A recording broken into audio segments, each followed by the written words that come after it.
చదవబడినటువంటి దేవుని వాక్యాన్ని మరొకసారి మనము జ్ఞాపకం చేసుకుంటే, యెహోవా మందిరములో నాటబడిన వారై వారు మన దేవుని ఆవరణములో వర్ధిల్లుదురు. యెహోవా మందిరములో నాటబడిన వారై వారు మన దేవుని మందిరములో వర్ధిల్లుదురు. మొదట మనము వర్ధిల్లాలి, లేకపోతే ఆశీర్వదించబడాలి, మనము దీవించబడాలి అని ప్రతి ఒక్కరికి ఒక కోరిక ఉంటుంది. ప్రార్థన చేసినప్పుడు ఆశీర్వదించమని వేడుకుంటాం. అదేవిధంగా ఏ సేవకుని దగ్గరికి వెళ్ళి ప్రార్థన విన్నపము కోరుకున్నప్పుడు, అయ్యా మా కుటుంబము ఆశీర్వదించబడాలని, లేకపోతే మేము వర్ధిల్లాలని ప్రార్థన చేయండి అని సేవకులతో చాలామంది కూడా కోరుకుంటూ ఉంటారు. ప్రతి ఒక్కరికి ఉండేటువంటి ఆశ ఏంటంటే, కోరిక ఏంటంటే వర్ధిల్లాలి, ఆశీర్వదించబడాలి, సంపూర్ణంగా సమృద్ధిని కలిగి ఉండాలని చాలామంది కూడా ఆశిస్తూ కోరిక కలిగి ఉంటారు. అయితే నేను ప్రకటిస్తున్నటువంటి నా దేవుని కోరిక కూడా మిమ్మలను వర్ధిల్ల చెయ్యాలని ఆయన ఇష్టము. దేవుని కోరిక కూడా మీరు దీవించబడాలని. అయితే మనము వర్ధిల్లాలి, దీవించబడాలి అంటే తప్పకుండా దేవుడు చెప్పినట్లుగా మనము చేయాలి. దేవుని అడుగు జాడల్లో మనము నడవాలి. దేవుని దీవెనలు కావాలి అని అంటే, దేవుడు నిన్ను వర్ధిల్లింప చేయాలి అని అంటే, దేవుని మందిరములో నీవు నాటబడిన వారై ఉండాలి. దేవునికి మహిమ కలుగునుగాక. ఆ మాట చదవండి, యెహోవా మందిరములో నాటబడిన వారై. ఆ మాట చదవండి ఒకసారి, మరొకసారి చదవండి. యెహోవా మందిరములో నాటబడిన వారై. ఇప్పుడు ప్రారంభమైనవి కదా నాట్లు ప్రారంభమైనవి కదా. ఏ నాట్లు వేస్తున్నారు? పొగనారు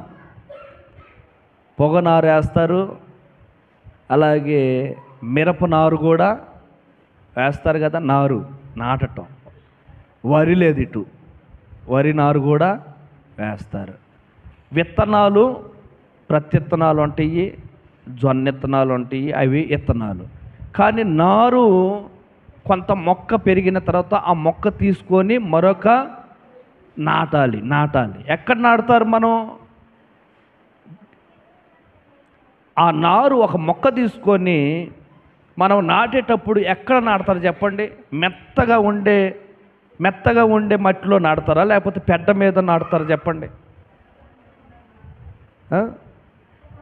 ఇప్పుడు మన మొక్కలు మీరు నాటుతారండి, మొక్కలో పొగాకు నారు మొక్కలు నాటాలి. పెద్ద మీద, ఇంత పెద్దల మీద నాటుతారా, లేకపోతే మెత్తగా ఉండేటువంటి ఆ నేల మీద, ఆ మట్టిలో నాటుతారా? మెత్తటి మట్టిలో నాటితే అది పెరుగుతుంది. కొన్ని నేలలు ఉన్నాయి, రాతి నేల, ఇంకా నల్లరేగడి మట్టి, ఇంకా చెప్పండి, ఎర్రమట్టి, మట్టులు చెప్పండి అండి, బంకమట్టి, ఇంకేమన్నా, చౌడు. ఇప్పుడు మీరు చెప్పండి, చౌడు నేలలో మొక్కలు వేస్తే మలుస్తాయా? ఓకే, మలవు. ఎర్రమట్టిలో మొక్కలు వేస్తే మలుస్తాయా? మొలుస్తాయి, కానీ ఎత్తు రావు. బంకమట్టిలో వేస్తే మలుస్తాయా? బంకమట్టిలో. రాతి నేలలో వేస్తే మలుస్తాయా మొక్కలు? ఎక్కడ వేస్తే మలుస్తాయి? నల్ల మట్టి నేలలో వేస్తే మలుస్తాయా? తప్పకుండా. మంచి నేలను పడిన విత్తనం వలె నూరంతలుగా ఫలిస్తాయి అని వాక్యం సెలవిస్తుంది. మంచి నేల ఉంటుంది.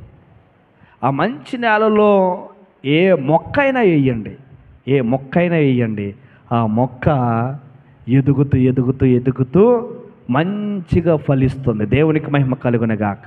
హల్లెలూయా. మనం ఫలించాలి, వర్ధిల్లాలి మన కోరిక. దేవుని యొక్క తపన కూడా అదే. నువ్వు వర్ధిల్లాలి అని అంటే తప్పనిసరిగా దేవుడు అంటున్నాడు, నా దేవుని మందిరములో నాటబడాలి. గట్టిగా చప్పలు కొట్టి ప్రభు నామాన్ని కనపడతా. హల్లెలూయా. నువ్వు వర్ధిల్లాలి అంటే దేవుని మందిరంలో నాటబడాలి. ఈ దేవుని మందిరములో నువ్వు నాటబడితే, ఈ దేవుని మందిరములో నువ్వు ఎదగగలిగితే, ఈ దేవుని మందిరములో నువ్వు అభివృద్ధి కాగలిగితే నువ్వు అభివృద్ధిని నువ్వు చూస్తావు. ఏ మనిషి దగ్గరకు నువ్వు వెళ్ళి, అయ్యా నాకు పని నేర్పించు, నాణ్యత కలిగి నైపుణ్యతను తెచ్చుకొని నేను బాగా డెవలప్ అవుతానంటే ఆ నేర్పించే వ్యక్తి కంటే నిన్ను ఎక్కువగా అభివృద్ధి చేయలేడు. తనకంటే తక్కువగానే నేను ఇస్తాడు, కానీ నా మీద నువ్వు ఎక్కువగా డెవలప్ అవ్వాలి అని ఏ మనిషి కోరుకోడు. ఒక విషయాన్ని చెప్తాను వినండి. పోయిన నెల ఆల్ నైట్కి వచ్చినటువంటి 3 సహోదరులు మీకు తెలుసు కదా. 3 సహోదరులు మన చర్చిలోకి వచ్చారు, ప్రార్థనలు చేశారు, తెలుసు కదా. వారు విశ్వాసులు. వారు ముగ్గురిది గోవిందపురమే. వారు ముగ్గురు, ఒక ఆయనేమో మురుగుపూడి, మరొక ఆయనేమో ఇద్దరిది గోవిందపురం. ఈ ముగ్గురు పేటలో ఒక పాస్టర్ గారి దగ్గరికి వెళ్తూ ఉంటారు, సేవ చేస్తున్నాడు. అయితే ఇక్కడికి నేను మొట్టమొదటిసారిగా ఇక్కడ ఆల్ నైట్కి వారిని పిలిపించి వారు బాగా ప్రార్థన చేశారు. మన అందరికీ తెలుసు ఎంత బాగా చేశారు ప్రార్థన. బాధ్యతగా భారంగా ప్రార్థన చేశారు. నేను ఈ ప్రార్థన, వారు చేసే ప్రార్థన విని మా మావయ్య గారు అన్నారు, మంచి ప్రార్థన పరులు ఎవరైనా ఉంటే చెప్పయ్యా, మాటూరులో 1వ తారీఖు ప్రార్థన చేపియాలి అని నాకు ఒక 3 పిలిపి అయ్యా, వారికి కానుకోడి ఇస్తాను, సేవకులను పిలిపించు అని అన్నాడు.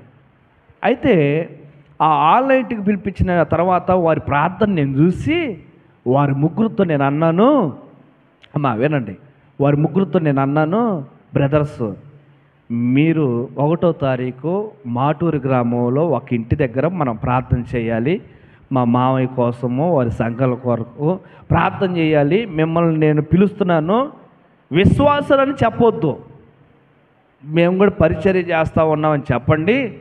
ఎందుకంటే వాళ్ళు బాగా ప్రార్థన చేస్తున్నారు కాబట్టి నాకు వారిని పిలవాలనే ఆశ వచ్చింది.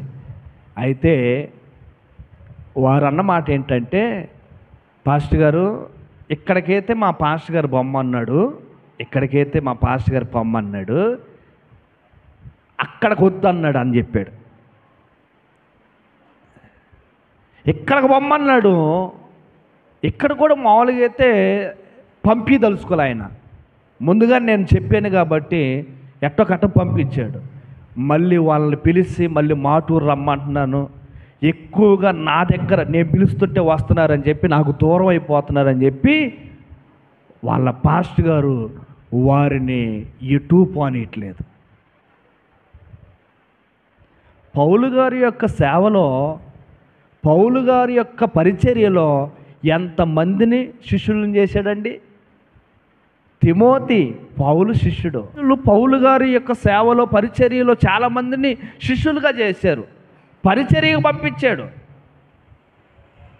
వాళ్ళ పాస్టర్ గారు ప్రార్థన చేయటానికి పంపించలేదండి. ఒక్కచాటికి పంపించినందుకు, మరల వారిని పిలుస్తున్నందుకు వీళ్ళు నాకు దూరం అవుతారేమో, నాకు దగ్గర కాకుండా చేస్తాడేమో ఆ పాస్టర్ గారు, ఎక్కువగా వారిని పిలుస్తున్నాడని చెప్పి ఆ పాస్టర్ గారు ఏం చేశాడు, వారిని ఆపేసేసాడు. నేను ఆ పాస్టర్ గారికి ఫోన్ చేసి అడుగుదాం అనుకున్నా, అయ్యా ప్రార్థన చేయటానికి వాళ్ళని పిలుస్తున్నాను, వాళ్ళని ఏదో మా సంఘానికి రప్పించుకోవాలని కాదు, వాళ్ళు ప్రార్థన బాగా చేస్తున్నారయ్యా అని అడుగుదామని ఫోన్ చేస్తే ఫోన్ ఎత్తలేదండి. దేవునికి మహిమ కలుగును గాక. ఎందుకు ఈ విషయాన్ని చెప్తున్నానంటే, ఏ మనిషి, ఏ వ్యక్తి కూడా వర్ధిల్లడానికి, డెవలప్ చేయడానికి ఇష్టపడరు. ఆ వ్యక్తి దగ్గరికి వెళ్ళి నాకంటే నువ్వు బాగా నేర్చుకోవాలి, నాకంటే బాగా ఎదగాలి అన్న స్వభావం ఎవరికి ఉండదు. తక్కువగానే ఉంచుతాడు ఎవరైనా కానీ. ఒకనాడు దేవుడు 13వ వాక్యము చదవండి, 92వ కీర్తన 13. యెహోవా మందిరములో నాటబడిన వారై ఎవరైనా దేవుని మందిరములో తారతమ్యం లేదు. ఇక్కడ దేవుని మందిరములో ఎవరైతే నాటబడిన వారై వారు మన దేవుని ఆవరణములో వర్ధిల్లుదురు. దేవునికి మహిమ కలుగునుగాక.